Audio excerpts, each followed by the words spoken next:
ونستغفره ونؤمن به ونتوكل عليه ونعوذ بالله من شرور أنفسنا ومن سيئات أعمالنا من يهدي الله فلا مضل له ومن يضلل فلا هادي له ونشهد أن لا إله إلا الله وحده لا شريك له ونشهد أن محمدا عبده ورسوله أرسله بالحق بشيرا ونذيرا وداعيا إلى الله بإذنه وسراجا وقمرا منيرا أما بعد فأعوذ بالله من الشيطان الرجيم بسم الله الرحمن الرحيم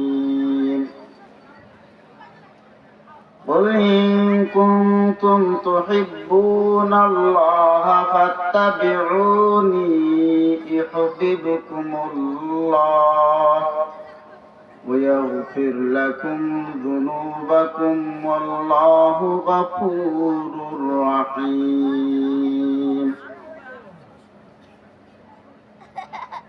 وقال رسول الله صلى الله عليه وسلم لا يؤمن أحدكم حتى أكون أحب إليه من والده وولده والناس أجمعين وقال رسول الله صلى الله عليه وسلم من أحب سنتي فقد أحبني ومن أحبني كان معي في الجنة أو كما قال عليه الصلاة والسلام بارك الله لنا ولكم في القرآن العظيم ونفعنا وإياكم بذكر الآيات والحكيم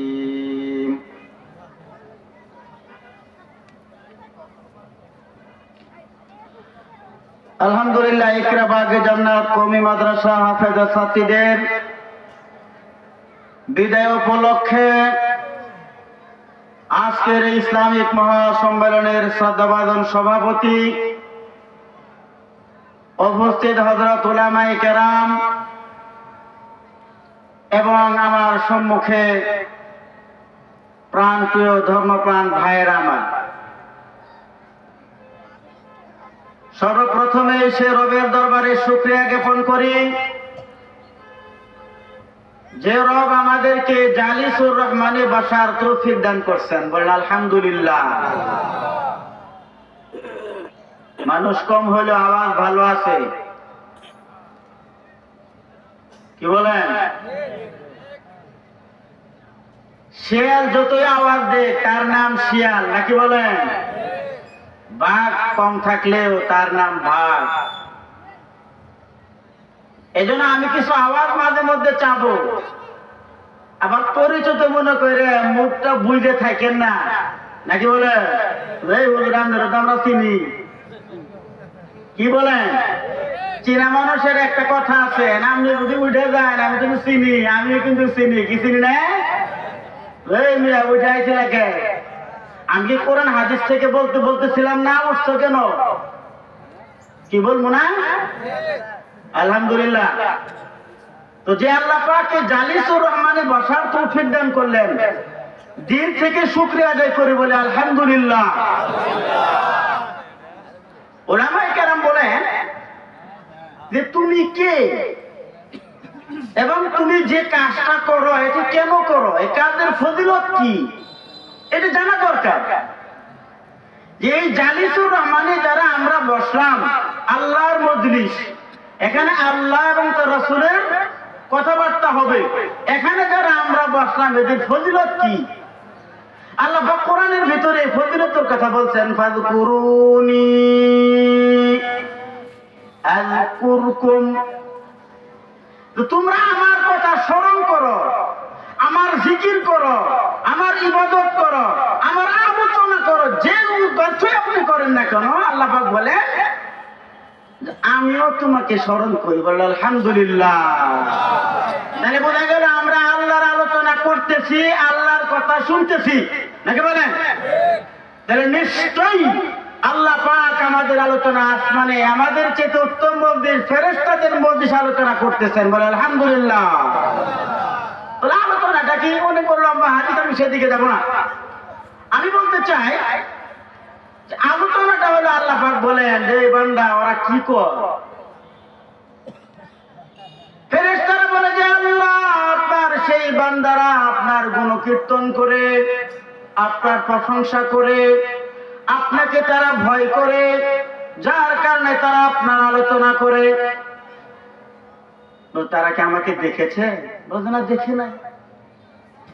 যদি ওই সমস্ত মানুষরা আল্লাহকে দেখতো, যে পরিমাণে আল্লাহকে ভয় করে, যে পরিমাণে মুহাব্বত নিয়ে আল্লাহর কথা শুনে, এর চেয়ে তো বেশি পরিমাণে তারা আল্লাহকে ভয় করতো, আল্লাহর কথা মুহাব্বতের সাথে শুনতো। বলে আলহামদুলিল্লাহ। আল্লাহ পাক বলেন শেষ কথা যে ওরা কি চায়, যে আল্লাহ আপনার সন্তুষ্টি চায়, জান্নাত চায়, জাহান্নাম থেকে মুক্তি চায়। বলে আর কি চায়? বলে আল্লাহ আপনার কাছ থেকে তারা ক্ষমা চায়। আল্লাহ বলেন ও ফেরেশতারা তোমরা সাক্ষী থাকো, যে সমস্ত বান্দারা ওই জালিসুর রহমানে বসছে, আমি ওই সমস্ত বান্দাদেরকে মাফ করিয়া দিলাম। এখন আমরা ওদের মধ্যে কিছু মানুষ আছে যে হুজুর এদেরই দিলেন কে? এটা তো আসলে তামসা দেখবার লেগে আছে। আল্লাহর ফেরেশতারা আল্লাহ তাআলাকে বলে যে আল্লাহ যারা এখানে বসেছে সবাই ওয়াজ শোনার জন্য আসে নাই, কিছু মানুষ আছে তামসা দেখবার লাগে। আল্লাহ বলেন আমার নেক বান্দাদের সাথে বসার কারণে, আমার নেক বান্দাদের ওসিলায় আমি ওই সমস্ত বান্দাদেরকেও মাফ করিয়া দিলাম। বলেন সুবহানাল্লাহ। তামসা বেতামসা সবাই মাফ। কি বলেন? তাহলে এই মাজলিসে যে আমরা বসলাম, এই বসার ফজিলত হলো এই বসার কারণে আল্লাহ পাক আমাদেরকে মাফ করিয়া দিবেন। বলে আলহামদুলিল্লাহ। এর একটা পাইলাম। তুমি যে সমস্ত ভাইরা রাস্তায় দাঁড়িয়ে আছে, চা স্টলে বসে এখনো টিভির ভিতরে তাকিয়ে আছে, আর মনে করতেছে শোনাই তো দেয়, তারা কেউ এই ফজিলত পাবে না। কি বলেন? বাড়ির থেকে আসছে সবাই যাব, কিন্তু চা স্টলে বসে আছো, এখান থেকে চলে যাবে। বউ জিজ্ঞেস করবো কোথায় গেছিলাম, তো সবাই গেছিলাম। হাসান আমিছে। কি বলেন? কি বলেন? হাসান আমিছে এনে আসবো না, না এসে চলে যাবো, সবাই গেছিলাম। আসলে আসছে অনেক মানুষ আছে, আমরা জানাজাতে যাই, যাই বলি কোথায় গেছিলাম, মাটি দিবার গেছিলাম। আসলে জানাজা করে আসি করছি, মাটি দেয় নাই। আচ্ছা এরকম করে একটা বলে আরেকটা, এটা আমাদের স্বভাব। আলহামদুলিল্লাহ আমরা যারা এই মাদ্রাসা আসলাম, কথা শুনলাম, মাপ পায়ে গেলাম, এবং আমরা বাড়িতে গিয়ে সত্যই বলতে পারবো। কি বলেন? তো আমি আপনাদের সম্মুখে কয়েকটি কথা বলবো, আমলের কথা। আর আমল গুলো হলো ইবাদত। এই ইবাদতের দ্বারাতে আমাদের জিন্দেগি গঠন হবে। কবি বলেন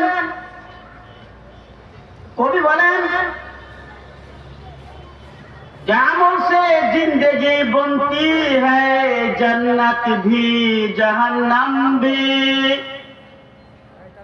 अमल से जिंदगी बनती है, जन्नत भी जहन्नम भी।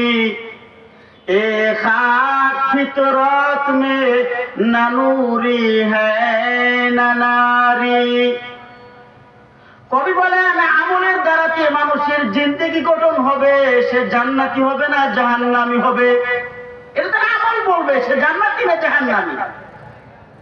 মূলত এই মাটির যে পিঞ্জিরা, এটা কোনো জান্নাতিও না, এটা জাহান্নামীও না। আমরা সকলেই জানি যে আমরা যখন মরে যাব, মরে যাওয়ার পরে যখন আমাকে মাটি দেওয়া হবে, আমার দেহটা মাটি খেয়ে ফেলবে। দেহটা মাটি কি করবে? খেয়ে ফেলবে। তাহলে এই দেহ তো কোনো কিছুই না, মূলত আমার জান্নাত আর জাহান্নাম আমার আমলের কারণে। এই জন্য আরবিতে একটা কথা আছে, যার বাংলা অর্থ হলো যার শেষ ভালো তার সব ভালো। বলেন, যার শেষ ভালো তার সব ভালো, যার শেষ ভালো তার সব ভালো। কিছু মানুষ আছে যে যৌবনকালে ইবাদত করতে পারে নাই, বৃদ্ধ বয়সে সে আসে আল্লাহকে ভয় করে, রাসূলের জিন্দেগি মেনে নিয়ে আল্লাহকে মেনে নিয়ে সে আমল শুরু করছে। আর আমল শুরু করতে করতে বৃদ্ধ অবস্থায় সে আমল করতে করতে মারা গেছে। উলামায়ে কেরাম বলেন এই ব্যক্তির শেষ ভালো তার সব ভালো। বলে আলহামদুলিল্লাহ। তাহলে শেষ যে ভালো হবে এটা কখন থেকে ভালো হবে? শেষ যে আমি ভালো হবে এটা কখন থেকে ভালো হবে? আমার তো ভালোর দিকে যেতে হবে, ভালোর পর্যায়ে যেতে হবে। এজন্য উলামায়ে কেরাম এবং আমাদের ভারত উপমহাদেশের মধ্যে পাকিস্তানের একজন বড় আল্লামা, বড় বুজুর্গ ছিলেন, যিনি হলেন হাকিম আক্তার সাহেব। হাকিম আক্তার সাহেব নব্বরাল্লাহু মারকাদা রাহিমাহুল্লাহ। তিনার একটা কিতাব আছে কাশফুল মারিফাত। কাশফুল মারিফাতের ভিতরে হাকিম আক্তার সাহেব লিখছেন যে মানুষ যদি 9টা আমল করে, কয়টা আমল? 9টা আমল করে, মানুষের 9টা আমলের দ্বারা এই মৃত্যুকালীন সময়ে তার ঈমান নসিব হবে।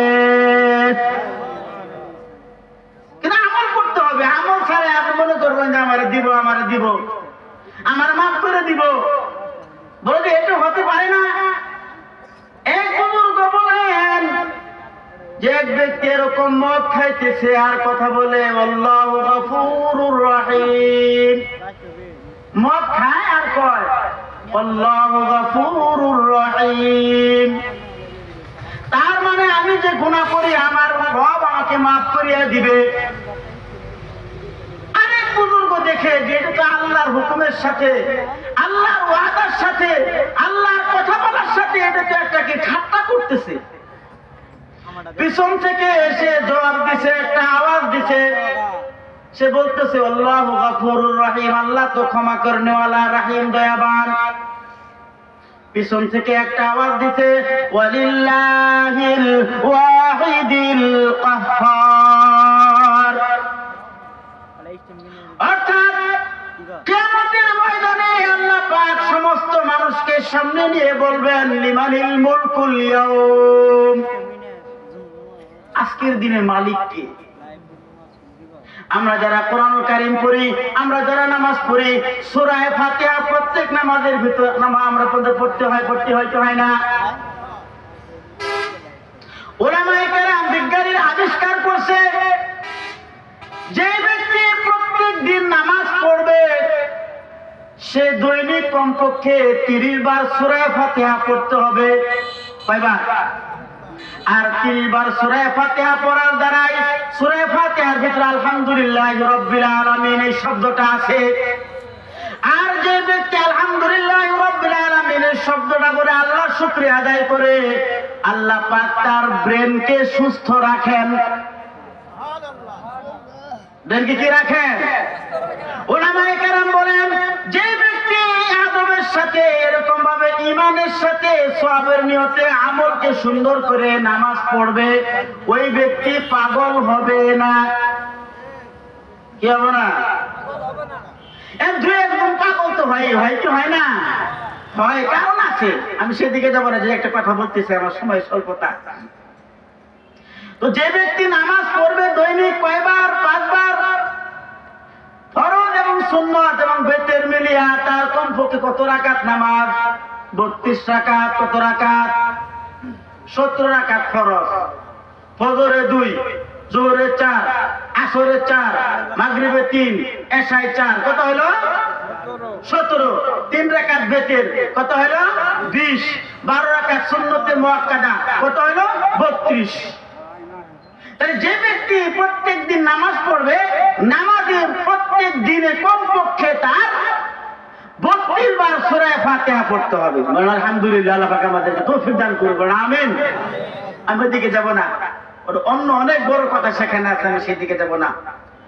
আমি আপনাদের ক্ষেত্রে যে কথা বলতে চাই যে আমার আমল তো সুন্দর করতে হবে। আমার আমল সুন্দর করার দ্বারা কি আমার পরকাল ভালো হবে, আমার শেষ জিন্দেগি ভালো হবে। এজন্য হাকিম আখতার সাহেব লিখেন, যে ব্যক্তি 9টা আমল করবে, 9টা আমল করবে, মৃত্যুকালীন সময়ে তার কালিমা নসিব হবে। বলেন সুবহানাল্লাহ। হযরত আনোয়ার শাহ কাশ্মীর রাহিমাহুল্লাহু তাআলা তার কিতাব আমলে কাশ্মীরের ভিতরে লিখছেন, যে ব্যক্তি প্রত্যেক নামাজের পরে, প্রত্যেক ফরজ নামাজের পরে এই দোয়া পড়বে, রব্বানা লা তুজিগ কুলুবানা বা'দা ইয হাদাইতানা ওয়া হাব লানা মিন লাদুনকা রাহমা ইন্নাকা আনতাল ওয়াহ্হাব। যে ব্যক্তি ফরজ নামাজের পরে এই দোয়াটা 3 বার পড়বে, 3 বার পড়বে, 3 বার পড়বে, রব্বানা লা তুজিগ কুলুবানা বা'দা ইয হাদাইতানা ওয়া হাব লানা মিন লাদুনকা রাহমা ইন্নাকা আনতাল ওয়াহ্হাব। আমলে কাশ্মীরের ভিতরে আল্লামা আনোয়ার শাহ কাশ্মীর রাহিমাহুল্লাহ তাআলা লেখেন, ওই ব্যক্তি মৃত্যুকালীন সময়ে তার ঈমান নসিব হবে। এখন আপনি কোনদিনই দোয়া করেন না, কিছু মৌলবী তো বাইরে এসে করে দোয়া নাই, নাউজুবিল্লাহ, দোয়া নাই, দোয়া বলে নাই। ওই মৌলবীরা নামাজ পড়ার পরে লাফ করে দাঁড়ায় যায়। মেশকাতের মধ্যে হাদিস আসছে যে আল্লাহ রাসূলের জামানায় সাহাবায়ে কেরাম নামাজ পড়তেছিলেন, এক ব্যক্তি নামাজ পড়ার পরে দাঁড়ায় গেছে, নামাজ পড়ার পরে দাঁড়াইছে। তো নামাজ পড়ার পরে দাঁড়ানোর সাথে সাথে হযরত ওমর ফারুক রাদিয়াল্লাহু আনহু চট করে তার ঘাড় ধরছেন। ওমর রাদিয়াল্লাহু আনহু লম্বা ছিলেন, ঘাড় ধরে এক জাকাতে একবার কি নামাই দিছে। বাস, আল্লাহ রাসূল সাল্লাল্লাহু আলাইহি সাল্লাম দেখতেছেন। তার মানে হলো প্রত্যেক ব্যক্তি ফরজ নামাজের পরে দোয়া আছে। আর হাদিসের মধ্যে আসছে আইয়ুদ দুআ আসবা, কোন দোয়া আল্লাহ পাকের নিকট কবুল হয়, বাদা সালাতিল মাফরুদা মাকতুবা, ফরজ নামাজের পরে দোয়া কবুল। ফরজ নামাজের পরে দোয়া কি কবুল।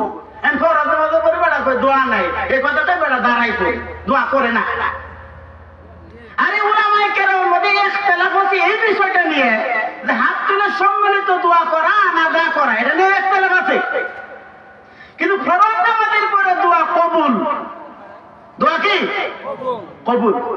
এজন্য উলামায়ে কেরাম, পাকিস্তানের একজন উলামা ইলিয়াস বুম্মান সাহেব দাওয়াত বারাকাতুল্লাহ আলাইহি, তিনি বলেন, ভাই মাংতে রাহো, মাংতে রাহো, মাংতে রাহো, আল্লাহ কি পাস মাংতে রাহো, মাংতে রাহো, মাংতে রাহো। মানে আল্লাহর কাছে চাইতে থাকো, চাইতে থাকো, চাইতে থাকো, চাইতে চাইতে চাইতে আল্লাহ পাক তোমাকে দিয়ে দিবেন। আল্লাহ এমন একজন রব, যে রব চাইলে খুশি হয়, আর দুনিয়ার মানুষের স্বভাব হলো চাইলে বেজার হয়। কি বলেন? রত কালেকশন দিহাম না, 9টা 10টা করে আইতাছে, এত সভা করার লাগে নাকি বলে? এটা কারা করে জানেন? যে বেটা দেয় না ওটাই নাকি বলে? এক বেটা আমি তো সভা করছি, বলে আপনি বলো মেলাতে হাত তুললেন, 5 লক্ষ টাকা বলে তুলছেন বাজার, আমি যারা কয় তারা একটাও দেয় না। যে বেটা আমারও কইছে না, ওই বেটা একটাও দেয় নাই। ঠিক আছে আমি কথা নাকি বলে?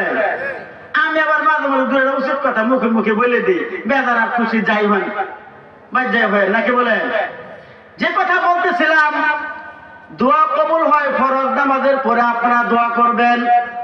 হাদিসের মধ্যে আসছে, যে ব্যক্তি প্রত্যেক দিন তার পিতা মাতার জন্য দোয়া করে, মাগফিরাতের দোয়া করে, আল্লাহুম্মা মাগফির লানা ওয়া লিওয়ালিদাইনা, আল্লাহ আপনি আমার আব্বা আম্মাকে মাফ করিয়া দেন, আল্লাহ আপনি আমার আব্বা আম্মাকে মাফ করিয়া দেন, আল্লাহ আপনি আমার আব্বা আম্মাকে মাফ করিয়া দেন। বলবো ঠিকই তো আছে, আগে বলুন কেন। এই দোয়া যদি কোনো ব্যক্তি প্রত্যেক দিন একবার করিয়া করে যে আল্লাহ আমার আব্বা আমাকে মাফ করিয়া দেন, উলামায়ে কেরাম বলেন ওই ব্যক্তির ঘরে কখনো অভাব আসবে না। সুবহানাল্লাহ বলেন। পিতা মাতা জীবিত থাকো তোমার মরে যাক, কি বলেন, মরলেও পড়া যাবে, জীবিত থাকলেও পড়া যাবে। যে ব্যক্তি দোয়া করবে আল্লাহ আমার আব্বা আম্মাকে মাফ করিয়া দেন, যে ব্যক্তি দোয়া করবে তার ঘরে অভাব আসবে না। সুবহানাল্লাহ বলেন। আমি দুপুরের কথা বলছি মহিলাদের সামনে বলছি, দস্তরখানে যে ব্যক্তি খানা খাবে, দস্তরখানে বিষয়ে যে ব্যক্তি খানা খাবে, কোথায় দস্তরখান, অনেকে দস্তরখান চিনে না, চিনে দেখ বিয়ে গেছে বিয়ে বাড়ি, তো বিয়ে গেছে দস্তরখান নিয়া, পানি নিয়া, ভাজি নিয়া, ডাল নিয়া, দুধ নিয়া, বিয়ে হয়তো দস্তরখান চিনে না নাকি, মনে মনে বালাই কইতেছে যে বালাই হয়েছে, নতুন একটা জিনিস আজকে খামু, কোনটা দস্তরখান। দস্তরখান বিষয়ে তো খাবার দিছে, দিয়ে তো সব তো চিনাই, আন্ডা মুরগি ডিম যাই বলে সব চিনা, দস্তরখান কোনটা, তাহলে মানে দিয়ে হয় না, দস্তরখান মানে খাওয়াইলো না। খাবার শেষে বিয়ে রেখে বিয়ে কথা, কি কথা দেওয়ায় মেলা কিছু তো খাওয়াইলেন, দস্তরখানটা তো খাওয়াইলেন না। আল্লাহু আকবার। আরে আরে আরে মহিলারা দস্তরখান যখন 6 মাস আয়ের দেয়, মহিলাদেরকে দস্তরখান দিয়ে দেয়, কিন্তু ওই মহিলাটা দস্তরখান বাহির করে আমল না করে টাইঙ্গে রেখে দেয়, কি বলেন। আমরা বলতে হতেন আমার ধরে আমরা যাই, এই দস্তরখান নিয়ে আসেন, বলে হুজুর দস্তরখান তো নাই, তোর গামছা বিছিয়ে দিই, কি বলে। আরে দস্তরখানে খানা খাও, যে ব্যক্তি দস্তরখানে খানা খাবে আল্লাহ পাক তার ঘরে অভাব দিবে না। সুবহানাল্লাহ বলেন। এই কয়টা আমল করলাম। যে ব্যক্তি তার পিতা মাতার জন্য দোয়া করবে প্রত্যেক দিন, ওই ব্যক্তির ঘরে অভাব আসবে না। আর যে ব্যক্তি দস্তরখানে খানা খাবে ওই ব্যক্তির ঘরে অভাব আসবে না। সুবহানাল্লাহ বলেন। এই দুইটা আমল নিয়ে যান দেবো না, নিয়ে যান দেবো না, আমি ওটা কথা বলতে পারবো না, যে বলতে থাকি। আরেকটা আমল হলো যে ব্যক্তি খানা খাইলো, বিসমিল্লাহ বলে খানা শুরু করলো, আলহামদুলিল্লাহ বলে খানা শেষ করলো, এই খানা খাওয়াটা তার ইবাদত হবে। কিতাবের ভিতরে আসছে, হাদিসের ভিতরে আসছে, যে ব্যক্তি খানা খাইয়ে দোয়া করলো আলহামদুলিল্লাহিল্লাযী আতামানা ওয়া সাকানা ওয়া জাআলানা মিনাল মুসলিমিন, এই ব্যক্তি যে ব্যক্তি খানা খাওয়ার পরে দোয়া করবে মৃত্যুকালীন সময় তার ঈমান নসিব হবে। বলেন সুবহানাল্লাহ। সহজ না কঠিন? সহজ না কঠিন? সহজ। আর সহজ আমল আছে। এই জন্য যখন আমরা খানা খাবো তখন এই দোয়া পড়বো। আর একটা দোয়া আছে, আলহামদুলিল্লাহিল্লাযী আতামানি হাযা তুআমা ওয়া রাযাকানি মিন গায়রি হাওলিন মিন্নি ওয়ালা কুওয়া। যে ব্যক্তি খানা খাওয়ার পরে এই দোয়া করবে আল্লাহ পাক তার পিছনের জিন্দেগি খুব সকল সগীরা গুনাহ মাফ করিয়া দিবেন। এখন যদি আপনি দাওয়াতের খানা খান তখন আমি দোয়া করবো আল্লাহুম্মা তুইম্মানা তা'মানি ওয়াসকিমান সাকানি, আল্লাহ যে আমাকে খাওয়াইলো পান করাইলো তুমিও তাকে খাওয়া এবং পান করাবে, দোয়া করা তার জন্য হক। মেজবানের বাড়িতে আপনি খানা খাইলেন, মেজবানকে শুনে একটা দোয়া পড়তে হবে, তা'মাকুমুল আবরার সাল্লাত আলাইকুমুল মালায়েকা ওয়া আফতারা ইনদাকুমুস সাইমুন, এই দোয়া পড়তে হবে। এই জন্য অনেককে আমি বলি যে তোমার দাওয়াত দেবো, তুমি দাওয়াত খাও, দোয়া জানো পাঠাগান পাঠাগান তো খালি হুজুর করে খাওয়ায়, হুজুরা কোনদিন দাওয়াত দেয় না, আর হুজুর তাকে হুজুরে দাওয়াত দেবো না, কি বলে। আমরা তার হুজুর না, দাওয়াতে দোয়াই জানেন না, দোয়া পাবেন কোথেকে। সহজ আমল হইল যে ব্যক্তি নামাজের পূর্বে অথবা ওযুর পূর্বে মেসওয়াক করবে, মেসওয়াক আছে তো। আর অনেকের মুখের দুর্গন্ধর কারণে তার পাশে নামাজ পড়া যায় না, মুখ থেকে যেন পায়খানার গন্ধ চলে আসবে, নাউযুবিল্লাহ মিন যালিক, বা মুখ থেকে এরকম দুর্গন্ধ চলে আসে, মেসওয়াক করতে হবে। যে ব্যক্তি নামাজের পূর্বে অথবা ওযুর পূর্বে মেসওয়াক করবে, ঘুমের পূর্বে কোরআন তেলাওয়াতের পূর্বে মুখে দুর্গন্ধ হইলে পরে মেসওয়াক করবে। হাদিসের মধ্যে আসছে যে ব্যক্তি মেসওয়াক করবে ওই ব্যক্তি মৃত্যুকালীন সময়ে তার ঈমান নসিব হবে। বলেন সুবহানাল্লাহ। সহজ না কঠিন? মেসওয়াক করে দেয়া লাগে, প্রথম 20 টাকা লাগবে না মেসক কিনতে, 20 টাকা 10 টাকা, তো ডাল যদি পারেন 11 টাকা লাগবে না। তো মেসক করবে, মেসক করার দ্বারা তো আমার আল্লাহ পাক ঈমান নসিব করবে মৃত্যুকালীন সময়ে। হাদিসের মধ্যে আসছে যে ব্যক্তি আযান শুনলো, কি শুনলো? আযান শুনলো, আযান শুনে আযানের জবাব দিল। আযানের কি দিল? আযানের জবাব হলো দুই প্রকার, একটা হলো আযানের জবাব মুস্তাহাব, আর একটা হলো আযানের জবাব ফরজ। আযানের জবাব কয়টা? দুইটা। এটা হলো মুখে মুখে দেওয়া, মুয়াজ্জিন বলল আল্লাহু আকবার, আল্লাহু আকবার। যে ব্যক্তি আযান শুনবে সে বলে আল্লাহু আকবার, আল্লাহু আকবার। মুয়াজ্জিন বলবে হাইয়া আলাস সালাহ। যে আযান শুনবে সে বলে লা হাওলা ওয়ালা কুওয়াতা ইল্লা বিল্লাহ। মুয়াজ্জিন বলবে হাইয়া আলাল ফালাহ। যে ব্যক্তি আযান শুনবে সে বলবে লা হাওলা ওয়ালা কুওয়াতা ইল্লা বিল্লাহ। আল্লাহু আকবার, আল্লাহু আকবার। ওই ব্যক্তি বলবে আল্লাহু আকবার, আল্লাহু আকবার। এটা হলো শাব্দিক জবাব। কি জবাব? শাব্দিক জবাব। যে ব্যক্তি শাব্দিক জবাব দিবে, শাব্দিক জবাব দেওয়া মুস্তাহাব। যে ব্যক্তি মুস্তাহাব আমলটা করবে অর্থাৎ আযানের জবাব দিবে, আল্লাহ পাক রব্বুল আলামিন মৃত্যুকালীন সময়ে তার ঈমান নসিব করবে, বলেন সুবহানাল্লাহ। যে ব্যক্তি মেসওয়াক করলো, ওযু করবে, মেসওয়াক করছে ওযু করবে। ওযু করার পরে একটা দোয়া আছে সংক্ষিপ্ত, যেটা আমরা সকলেই জানি, কালিমায়ে শাহাদাত। কি কালিমায়ে শাহাদাত? ওযু করার পরে বলবে আলহামদুলিল্লাহ, ওযু করার পরে বলবে আশহাদু আল্লা ইলাহা ইল্লাল্লাহ ওয়া আশহাদু আন্না মুহাম্মাদান আবদুহু ওয়া রাসূলুহু। ওযু করার পরে কোন ব্যক্তি কালিমা শাহাদাত করে আল্লাহ পাক মৃত্যুকালীন সময়ে তার ঈমান নসিব করবেন। আরেকটা দোয়া আছে, আল্লাহুম্মা জাআলনি মিনাত তাওয়াবিনা ওয়া জাআলনি মিনাল মুতাতাহহিরিন ওয়া জাআলনি মিন ইবাদিকাস সালিহিন। এটা আমরা যারা জানি তারা বলবো। তাহলে এই যে সব আমলগুলা কালিমা শাহাদাত আমরা জানি, খানার দোয়া আমরা জানি, মেসওয়াক করা আমরা জানি, রব্বানা লা তুযিগ কুলুবনা দোয়া আমরা জানি, আযানের জবাব আমরা জানি। যদি এই সমস্ত দোয়া আমরা পড়ি তো আল্লাহ পাক মৃত্যুকালীন সময়ে আমার কালিমা নসিব করবেন। কাশফুল মারিফাতের ভিতরে হাকিম আকবর সাহেব একটা কথা লেখেন, যে ব্যক্তি উলামায়ে কেরামের সাথে, আল্লাহ ওয়ালাদের সাথে সম্পর্ক রাখবে, কার সাথে? আল্লাহ ওয়ালাদের সাথে, উলামায়ে কেরামের সাথে সম্পর্ক রাখবে, আল্লাহ পাক ওই বান্দাকে আলেমের সাথে, উলামায়ে কেরামের সাথে, আল্লাহ ওয়ালাদের সাথে সম্পর্ক রাখার কারণে ওই বান্দাকে আল্লাহ পাক মৃত্যুকালীন সময়ে ঈমান নসিব করবেন। সুবহানাল্লাহ। আমি কোরআনুল কারীম থেকে একখানা আয়াতে কারিমা তেলাওয়াত করছি, দুইটা হাদিস পড়ছি, তার তরজমা করে আমার কথা আমি শেষ করে দেব। কি বলেন? আরো তো বক্তা আছে, তাই না কথাটা? আল্লাহ বলেন কুল ইন কুনতুম তুহিব্বুনাল্লাহ ফাত্তাবিউনি ইউহিব্বুকুমুল্লাহ। হে নবী, আপনি বলিয়া দেন, ইন কুনতুম তুহিব্বুনাল্লাহ, তোমরা যদি আল্লাহকে ভালোবাসতে চাও। কাকে ভালোবাসতে চাও? আল্লাহকে ভালোবাসতে চাও। ফাত্তাবিউনি, নবী বলেন তাহলে আমার ইত্তেবা করো, আমার অনুসরণ করো, আমার সুন্নাত অনুযায়ী জিন্দেগি যাপন করো, আমার অনুসরণ করো। আল্লাহর রাসূলের কোন ব্যক্তি যদি অনুসরণ করে, আল্লাহ তাকে দুইটা জিনিস দিবেন। কয়টা জিনিস দিবেন? কয়টা জিনিস? দুইটা জিনিস দান করবেন। আল্লাহ বলেন ইউহিব্বুকুমুল্লাহ, আল্লাহ রাসূলের অনুসরণ করার কারণে আল্লাহ বান্দাকে ভালোবাসবেন।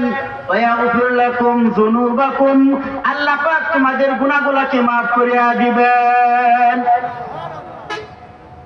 তাহলে এতক্ষণ যে আমি আলোচনা করলাম এগুলো সুন্নাত, মুস্তাহাব আমল, সুন্নাত আমল, এই সুন্নাত আমলগুলো যদি আমরা করতে পারি তা আল্লাহ রাসূলের অনুসরণ করলাম, নাকি বলেন?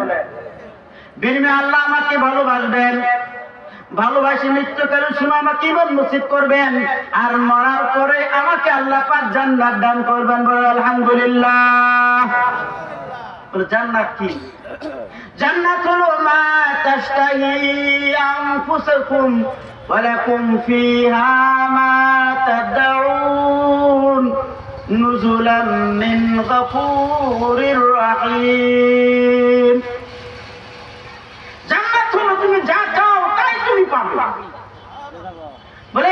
বান্দা যখন জান্নাতি হবে, ওই জান্নাতি মানুষটা জান্নাতে যাওয়ার অর্ধেক দিন আগে, অর্থাৎ 500 বছর আগে তার স্ত্রীকে আল্লাহ পাক জান্নাতে নিয়ে যাবেন। সুবহানাল্লাহ। অনেকে কবো যে আমার বই আগে নিল, কি কয়? আমাদের বোর্ড আর আগে নিয়ে যাবে। কত বছর আগে? 500 বছর আগে আপনার স্ত্রীকে জান্নাতে নিয়ে যাওয়া হবে। প্রত্যেক 24 ঘন্টায় 5 বার। প্রত্যেক 24 ঘন্টায় কয়বার? বলেন বলেন কয়বার? প্রত্যেক 24 ঘন্টায় ইবাদত কয়বার? বলেন নামাজ কয়বার?